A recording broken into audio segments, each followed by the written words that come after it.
Everyone needs to hear the gospel of Jesus Christ. So Paul asks the church, he says, I need you to pray for me so that I may open my mouth boldly to proclaim the mystery of the gospel. So that I'm in chains, but even while I am in chains, I am an ambassador for the kingdom of God.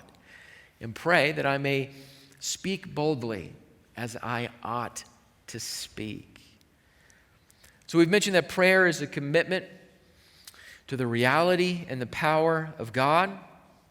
We also notice this in this passage. The courage of the gospel witness is commitment to the glory of God and to the good of my neighbor.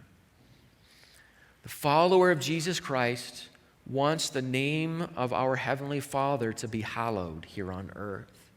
We want it to be holy. We want it to be glorious.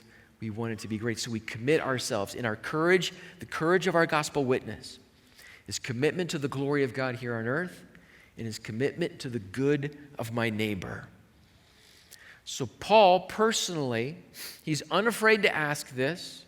He wants the prayers of the church so that he can continue to talk boldly about Jesus Christ.